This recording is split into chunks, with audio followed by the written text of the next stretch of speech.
Ahoy there, wannabes. This is your captain speaking, old Captain Guso, and I wanted to talk about a bizarre phenomena I've been seeing in relation to Invincible Season 3, which has just started to air at the time of this recording, and a lot of buzz has been happening about this show. I think the show is rather good. I've been following it since its very beginning. It's a good show for like those of us who grew up on like Teen Titans, Avatar: The Last Airbender, the sort of action shows of the 2000s that had overarching stories, at times really sophisticated character portrayals.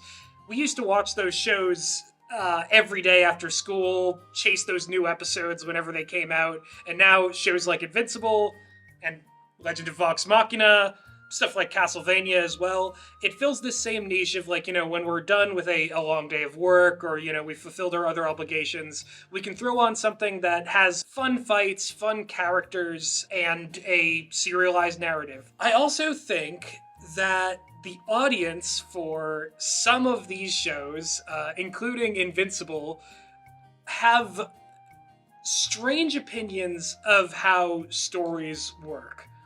Now, I don't want to bring out the buzzword too early on this one because I'm not even really sure if it applies or how people are really applying this word. It's been used to the point that it is a buzzword, that it can mean a lot of different things. But is this a media literacy problem, what I'm about to describe? Let me get into it. Spoilers for Invincible Season 3, by the way.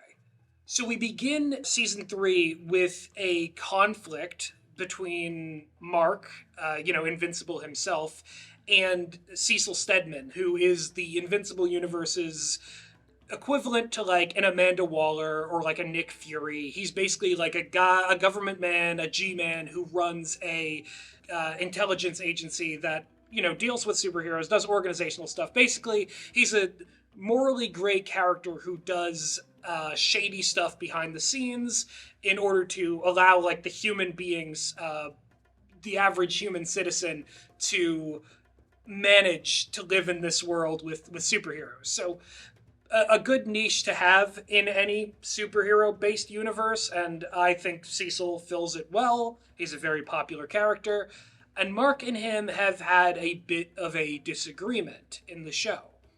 And in the broad strokes, it is Mark does not like some of the underhanded or unethical tactics that Cecil is using to keep the human population and the superheroes safe. And Cecil, on the other hand, believes that he cannot trust Mark and has to use these underhanded tactics because there is a potential that Mark will go rogue like his father Omni-Man. And Cecil has taken these steps, which are also sort of morally gray and underhanded. We get the sense that Cecil is not just a paranoid guy, but a very careful and considered guy when it comes to, the technology. He's very thorough. Meanwhile, Mark, very strong sense of justice. He is very idealistic and believes very strongly that there are certain things that a heroic, good person should not do. They have this clash of principles, and it's been brewing since, like, the series really began. Even in Season 1, you could tell that these characters believe different things. Season 3 has opened with an actual fight between these two characters, a battle between the forces they can amass, between their viewpoints, between their very wills as men. And I think it's good drama. I like it. I like that this is the new status quo in this season with these two having a beef. But when I look around on, on the Twitters, on the Reddits, on the YouTubes, I see a lot of people mad that this fight is happening at all, is what it seems like. Now, there are some people who are taking sides, and I won't try and do the same, though I do think Cecil gets the short end of the stick in this discussion because he's not the protagonist, and people, are on Mark's side, and he's the hero. There's this implicit sense that like we're meant to sort of follow him, and a lot of people gravitate towards that. So Cecil is if anyone has to get, a sort of devil's advocate treatment in this, it's probably Cecil. But I think picking sides and or believing that like, whoever started the fight or whoever escalated, that's the person in the wrong, like full stop, they're at fault for this conflict. And I don't think that this is a, black or white situation. I don't believe that the writers want us to think that either. My read on this is that this is a clash of two fundamental ideologies, which Mark and Cecil are mere, like, examples of. They're not even perfect examples of the things that they are, like, representing in this conflict, but those elements are, like, present throughout the entire text of Invincible as a show. With Cecil, there is this belief that taking every single step imaginable to keep the world, a very chaotic and dangerous world, under wraps and normal enough is going to mean siding with a lot of bad people and using a lot of tactics that are not honorable. Whereas Mark represents idealism in the face of this chaotic world, that no matter how dark things get, no matter how bad the world gets, no matter how much people try to corrupt you and co-opt you and use you for things that you don't want to do, you should never compromise your morals, and you should always be willing to call out bad people and corruption, no matter what the cost is to yourself personally. At the moment, Mark and Cecil can't reconcile their ideologies with the real world. They can't bring them to fruition. That's the only reason they're in conflict to begin with, because the other is in their way. And in that moment, in that conflict that explodes between them, it might as well be that Cecil to Mark and Mark to Cecil are an embodiment of every reason why their own beliefs fail when exposed to the wider world and the wider universe. People are framing this in a way where they're like, no. They should have talked this out. They should have talked this out with words. They should have used their big boy words, and they should have Naruto-style talk no jutsu to each other until one of the parties relents to the logic of the other.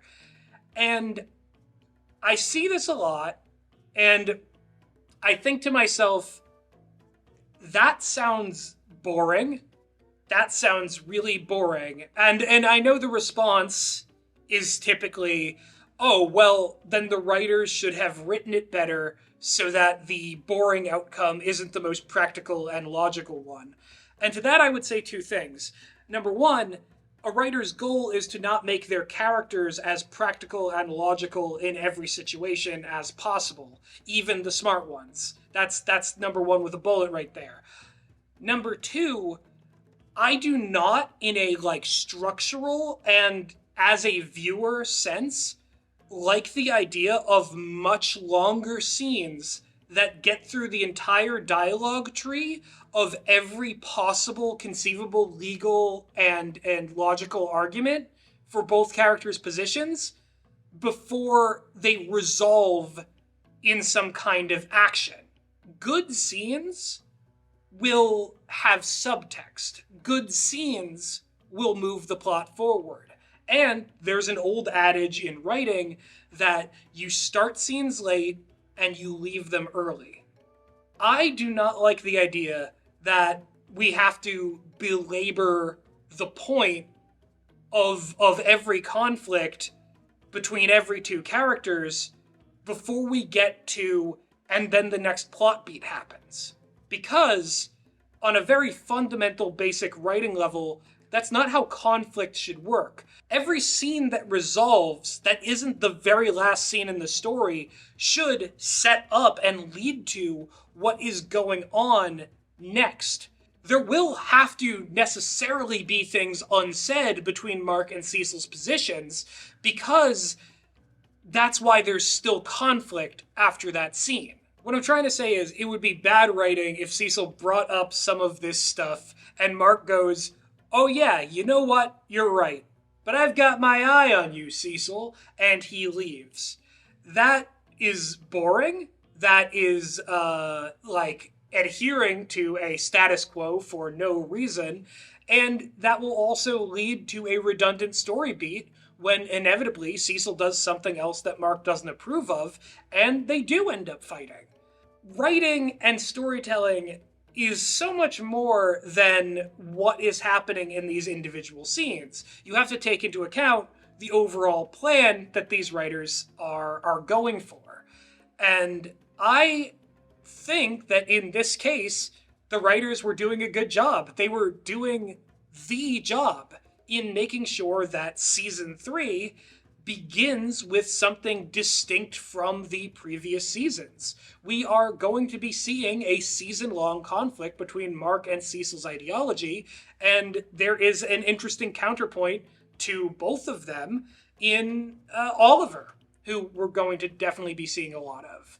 And so knowing all of this and understanding the underpinnings of why the scene was structured this way, why it ultimately is like where the story is going, so it's good for us to get there rather than just like wasting the viewer's precious time. And so here's where I get into, is this a media literacy problem? Is it media illiteracy to not understand the way a plot works or the way that conflict needs to build generally and expect and demand something else more akin to like if these were two of your friends, two people you knew arguing in a room, the advice you would give them? I think it fits at least one definition of a sort of lack of media literacy. I really think it does. There is something about Invincible in particular that seems to draw in this kind of ire. And I'm going to contrast this with Legends of Vox Machina. Because you can still find, like, you know, bad faith people on Reddit or on Twitter if you look hard enough. You know, people are just saying dumb stuff online. But in general, I don't think that the fan base for Vox Machina is as hostile towards like, you know, people having different interpretations of the characters or just like understanding fundamentally what the show is doing. And that is insane and a crazy thought because, you know, the source material does sometimes have that sort of fan base. There is irrational hatred towards specific characters or this feeling that like certain moments are overly dramatic or should have been like, you know, scaled back instead of, you know, accepting holistically that they might be part of a bigger plan. In the case of Critical Role, which Vox Machina is based off of, a lot of those moments weren't necessarily part of a bigger plan. So a lot of the criticism of, you know, the unscripted D&D game that Matt Mercer and his players are playing, it's maybe a little bit misguided because it kind of ignores the limitations of playing as a tabletop game. But it's not wrong to say that, you know, people could be fallible or could be making mistakes or not doing the best with their characters. The weirdest stuff we get with Vox Machina is that some people will, you know, initial Critical Role fans will assume just because something was in the original campaign that it could adapt one-to-one into the television show. But fortunately, it seems like most people understand that that is just not something that is possible. And a lot of characters that like were previously sort of, I guess, bait for maybe the less good faith members of a larger fan base have seen a bit more of a redemptive kind of fandom in the adaptation. Keyleth, who is one of my favorite characters, definitely got a lot of very weird hate that I won't unpack now because I don't want to get into how that sort of coincides with certain other time periods and movements on the internet. In the show, there is a lot more grace extended to her. Not infinite grace. People are still gonna, haters still gonna hate, but more so than that. Invincible has a genuine problem with people, getting really gossipy about the beefs that different characters have. They get really into the weeds with it, and what I think is going on is that there is this disconnect between what fans perceive or expect or want the show to be and what it actually is. Because the truth of Invincible at its heart is, and this is a big naughty word that we don't like using in some parts of the internet, but Invincible is a deconstruction.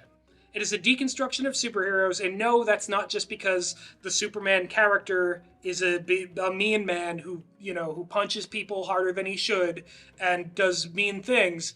It's because it is taking the emphasis off of the pulpy superhuman battles and the sort of good and evil, and it is focusing more on the interpersonal cost of what this would be like in a more realistic emotional context. Simply put, Invincible is its interpersonal drama. It is the disagreements that the characters have with each other. It is the struggle to keep families together, to keep friendships together, to keep romantic relationships together, etc. That is where the heart of the show lies. It's evidenced in the very first scene of the show, being these two security guards in Washington, D.C., talking about how one of them, their stepson, has gotten back on the right path and that they're proud of him. And all of that happens before we see any superhuman stuff going on. It's about interpersonal conflicts and the lengths we go to resolving those. It is not, however much it may be perceived as, it is not a Marvel or DC EU, like, how are they going to come together as a team and beat the bigger bad guy? It is not, going to the sort of platitudes of the language of it is not just like, how many cool guys do you get in a room to unscrew the light bulb of evil? And it's not a shonen battle either. Because in a shonen battle, like let's say Jujutsu Kaisen or Dragon Ball Z or, even Naruto or Bleach, it is the building up of certain power levels and certain characters of power, of like certain abilities and their capabilities, and honing those. That is sort of where the conflict lies. It's, can this person beat this person? And while those questions are raised in Invincible, they're not dramatically as important as, can this character convince this other character that they were right? And consequentially, because Invincible shifts focus, it's power scaling, which, is something that I'm not as into as other fandoms, we're not going to get into that, but you're welcome to it, I suppose, if you want to make your bed there. Invincible's power scaling, power systems, are not as sophisticated and not as important as other stories. The durability of characters, what powers can do outside of a few very dramatically important limitations, that is not pushed to the forefront. We are not looking through that sort of Brandon Sanderson style and figuring out the, hardness of this loose magic system in Invincible. That's not the point. In stories that is the point, typically it's given more focus. And that's what is part of what makes those stories good. It's part of the reason I really like Jujutsu Kaisen is the extent to which cursed techniques and the different cursed users and the different breaking of the rules, how much that's explored. I really like that. The way that story establishes its power levels, it's not perfect, and that's because I think there is, only so much game theory math you can do. in any narrative, in order to make it like interesting to the vast majority of people outside of the niche of power scaling. That's as far as I'll get into that. But it's clearly making more of an effort to do that, and in some cases less of an effort to be a character drama with real, genuine stakes to its interpersonal conflict. It's kind of frustrating that people will watch Invincible hoping that it will turn into a Jujutsu Kaisen or a Dragon Ball Z instead of enjoying it for the superhero teen soap opera that it is. Because it is that. And it's always going to be that. That's the point of it. There will be fights and there will be actions, but they're always an extension or consequence of a disagreement that happens on a very personal and even, and in most cases, petty level. And I think this disconnect is the source of where all this Cecil hate is coming from, because it is mostly directed at Cecil, less so at Mark, and it reminds me a lot of a previous sort of, tumor on Invincible's presence online, which was the complete overreaction and outsized discussion of the character of Amber, who basically existed, and this is true to the source material, to be a romantic false lead character, to be the person who Mark gets with and has a bad relationship with before learning from some of that, becoming a little bit more mature, and going out with Adam Eve, who is, from what I understand it, maybe someone he is at least more meant to be with than Amber ever was. People hated this character to an absurd degree. Like, a degree far beyond her screen time, and frankly, they started hating her before there was actual reasons to be very critical of the writing. For my money, there is that one scene in season 1 of Invincible where it appears that the writers are contradicting themselves, in that Amber doesn't know something where it's later revealed that she did. However, I think it's worth pointing out that if you watch that scene with the knowledge that she does actually know that, and that the writers knew she knew that, you can interpret it in a way that does make sense psychologically.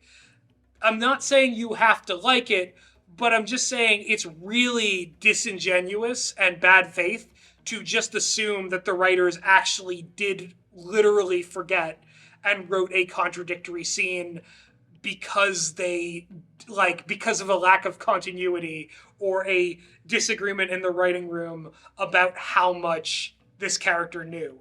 If you're assuming that, you really don't understand not just how writers work, you don't understand how the human mind works when it's doing literally anything.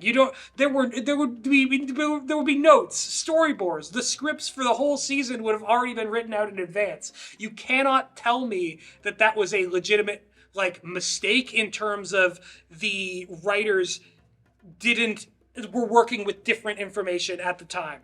That's just not true. Again, you do not have to like that scene. I don't particularly like it.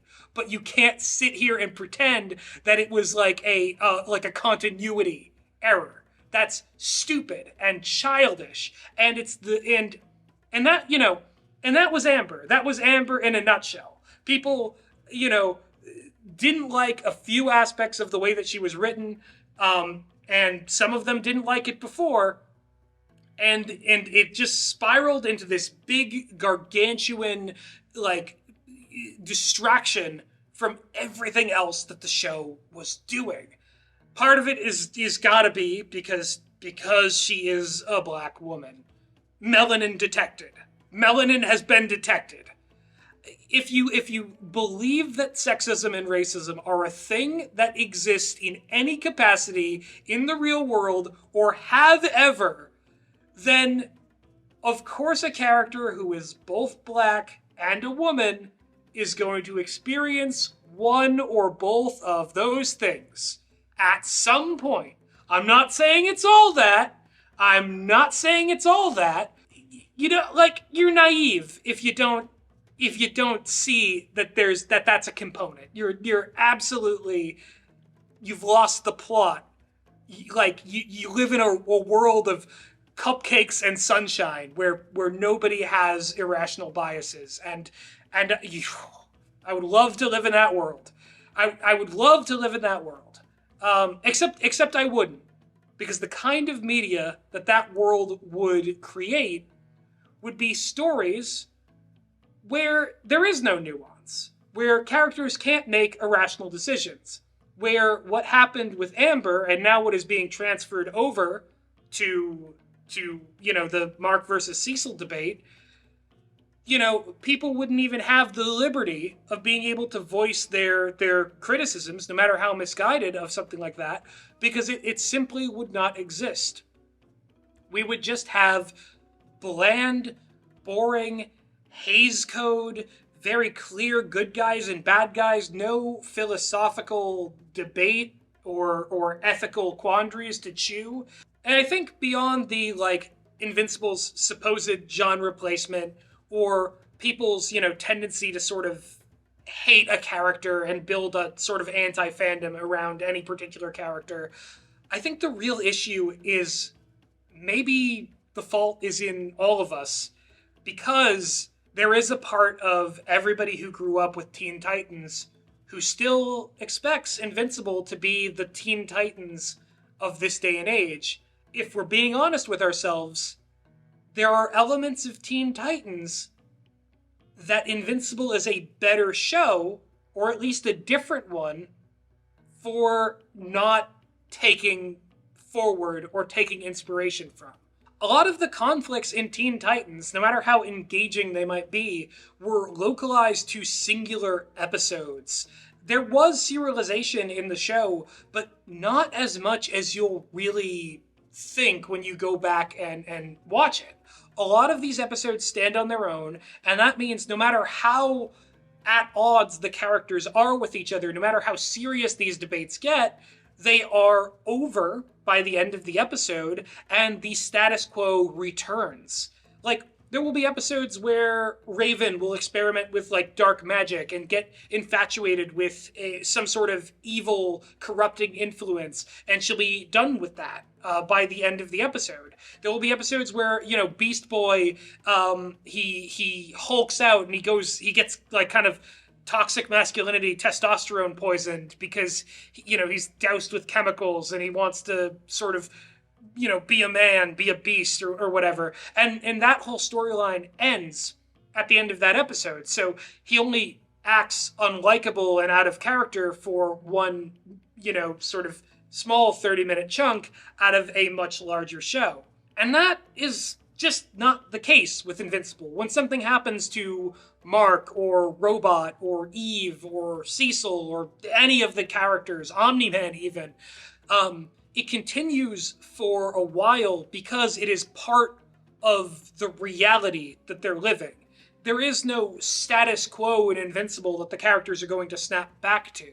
And I think that there is a unconscious dissonance that a lot of us have, which, even though a lot of us do really like Invincible, sometimes we want it to slow down and become that episodic show where characters we just can unambiguously like fight against one-off villains that we don't really need to care about or humanize that much.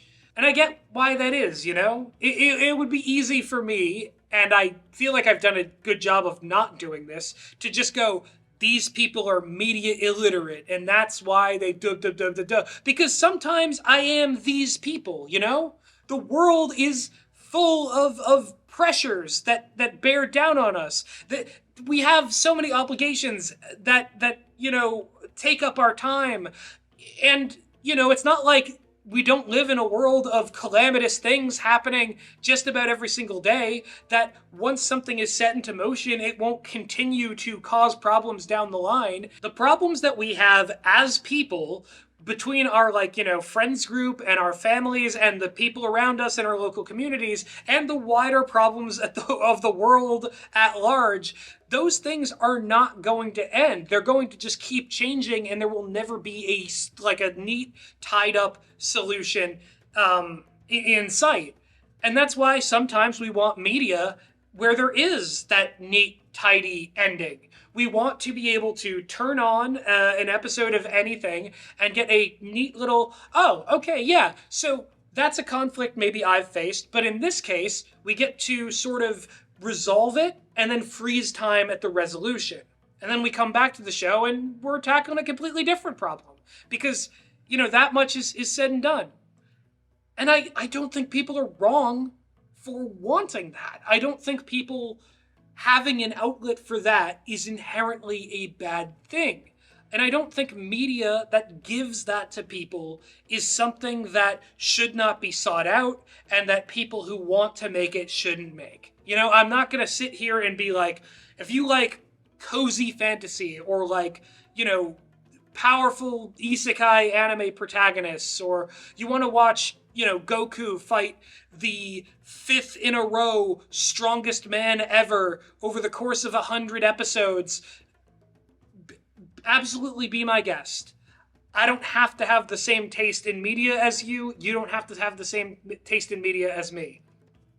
But we have to accept at the end of the day that Invincible is not going to give people a cozy status quo that reverts back after a addressing of a conflict and a resolution of that within the course of a single... it's not even a 30-minute block of television, is it? It's an hour-long drama that just happens to be animated and about superheroes. It frankly is going to have a lot more in common with, a Breaking Bad or a Severance or a Succession than it is with a Teen Titans or even an Avatar: The Last Airbender, which I know is good and unassailable, and it's the greatest high fantasy story of all time. But it's not always that, Sometimes they go to a town and everyone is has got a problem, and there's the one snarky, cynical guy who's like, you'll never solve the problem. And then the wise character is like, oh, but they will, I believe the Avatar could do this. And then they solve the problem, and they do it. And we all learn a valuable lesson about sometimes you gotta believe in the Avatar or something. Like a lot of the show is that. And there's nothing wrong with that. You can like that. You can like that. But not everything's gonna be that. Not everything can be that. And Invincible is most certainly almost never going to do that. And you know what? I like it. I like it for that. I think that it is ballsy to stick to and commit to a specific bit, a specific style of storytelling that you're doing with priorities that are all your work's own, and just carry that all the way to its logical extreme. The best stories are typically the ones that are most specifically adhering to the vision that makes them both novel, but also expressing the cocktail of emotions, themes, character beats, and real lived experiences that they are trying to convey, mirror, and transcend. So to end this video, I don't want to sound like I'm coming off as too negative or that all of this discourse is just so annoying and it's distracting me from liking the show. It isn't. It's, especially, not now. I think I've made my case, but I do think that people should be willing to adjust their expectations. It doesn't have to be as big as, media literacy gone, civilization ending, or show fell off, dumb, bad, or, this genre better than this genre. It's just, some things are different than other things, You can have multiple foods that you enjoy or don't enjoy. Learn your taste, cultivate your taste, and you'll have less bad experiences less quickly. And really, that's the best we can do in life. I was a fool to think that this was going to be a short video, but I hope you all got something out of it. And if this is your first time here on the channel, hello! Please subscribe, please like, and we've got lots more fun media, creativity, writing, discussions, and we hope you stick around. There are other people on this channel that are a lot funnier and a lot cooler than me. I just happen to be friends with them, and that's cool too. Until next time, I'll be seeing you in the near future.